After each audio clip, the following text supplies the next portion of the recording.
Hi, today I'd like to spend some time showing you how to find a valid source when you're checking just from the internet. Because there are so many things out there that are available to you, it can be somewhat difficult. We're going to use the topic of cyberbullying, being as that's kind of the overall theme of this network. So let's start and we'll go to a Google search. So you bring up your Google page, just like this, and you come over here and you type in cyberbullying.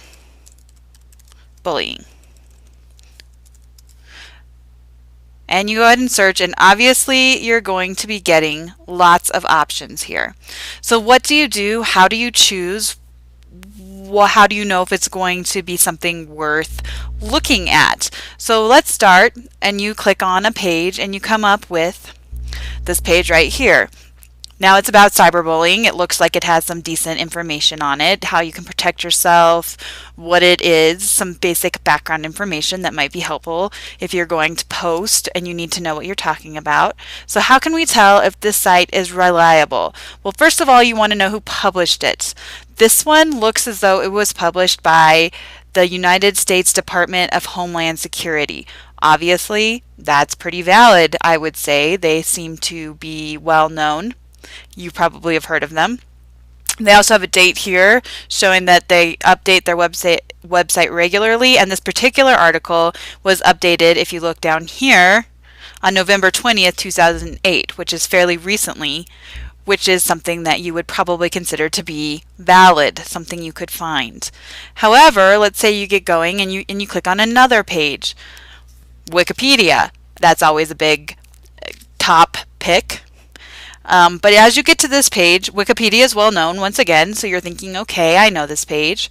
But then if you come and you look right here, it says this article may be a document of neologism, which means that it might not be a neutral article, or it's not well defined, or it may have different meanings to different people. So this may not actually be one that you really want to use. Not that it doesn't look like it has some decent information and even some resources, but right at the top it's telling you, hey, this might be a little biased, which is probably not what you're looking for when you want to present information to other people. You probably don't want to go with something that's already pre-telling you it's biased. Then let's say you keep searching and you come up with this web page. This one looks like it might be more oriented towards younger kids and parents, but it doesn't mean it wouldn't have good information. So as you're looking through, you see that it cites some people. It's got some good information here. You keep scrolling down to the bottom of the page. It's got some references. But how do we know who even did this site? Well, it looks like they've got a little logo here. So if you click on it, it pops up and you find out that you're at the U.S. Department of Health and Human Services.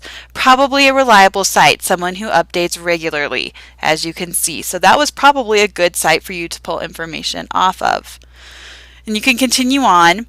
And then let's say you pull up this one. It's talking about cyberbullying, and it's talking about a bill, and it's got an author, which you always want to look for, and it's even got a date. And so you're thinking, oh, this might be okay also. So you scroll down here and you find its main page and you pull it up, and all of a sudden you come and you've got advertisements and crazy, interesting, or maybe not so interesting things going on. And this would probably be a great time to rule out this site. Even if that information you were hoping to use, it's obviously probably not well thought of and wouldn't be a good backup for your information. So as you can see, we've looked through several different sites. We found that it's good to look for authors that you've heard of, people you know. It's good to look at dates to see when they were last updated. It's also good to look and see how reliable they are. And some of them tell you right off the bat, hey, this might not be the article for you, or some of them have lots of advertising and lots of things that you would not want to be getting. So hopefully that helps you out a little bit in deciding what kind of valid websites there might be out there for you.